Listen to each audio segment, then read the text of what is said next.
కేసీఆర్ పై కాంగ్రెస్ ప్రభుత్వం సిట్టు విచారణ పేరుతో కుట్రపూరితంగా ఇబ్బంది పెడుతున్నారని సంస్థ నారాయణపురం బీఆర్ఎస్ పార్టీ మండల అధ్యక్షులు నర్రి నరసింహ మండిపడ్డారు.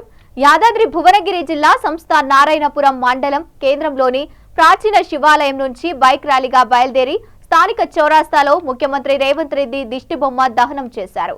నర్రి నరసింహ మాట్లాడుతూ కేసీఆర్ పై అక్రమంగా ఇబ్బందులకు గురి చేస్తున్నారని, ప్రజలు అన్ని గమనిస్తున్నారని, త్వరలోనే తగిన బుద్ధి చెబుతారని అన్నారు. ఎన్ని కుట్రలు చేసినా బీఆర్ఎస్ కార్యకర్తలు మొక్కవోరి ధైర్యంతో ముందుకు సాగుతారని తెలియజేశారు.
ఈరోజు ఒక ప్రభుత్వ దిష్టిబొమ్మ రేవంత్ రెడ్డి గారి దిష్టిబొమ్మ దగ్ధం చేయడం జరిగింది.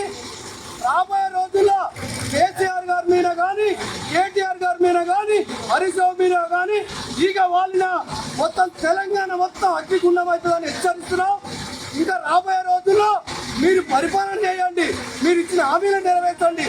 అది నెరవేర్చకుండా ప్రజలను తప్పుదో పెట్టడం కోసం ఈ ఒక దొంగ నాటకాలు ఆడుతూ ఒక విచారణ పేరు మీద ఒక దొంగ విచారణ చేసుకుంటూ సుప్రీంకోర్టు హైకోర్టు కొట్టేసినా కానీ ఎక్కడ లేని విచారణ ఇక్కడే చేసుకుంటూ ఒక కక్ష సాధింపు చర్యలు చేస్తున్నారు. కాబట్టి దానికి నిరసనగా ఈరోజు నారాయణపూర్ మండలంలో బీఆర్ఎస్ పార్టీ ఆధ్వర్యంలో ర్యాలీ చేసి రేవంత్ రెడ్డి గారి దిష్టిబొమ్మ దగ్ధం చేయడం జరిగింది.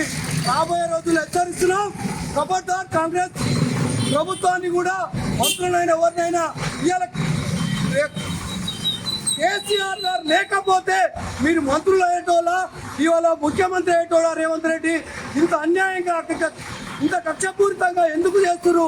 ఇప్పటికైనా మానుకోవాలని హెచ్చరిస్తున్నాం. జై తెలంగాణ.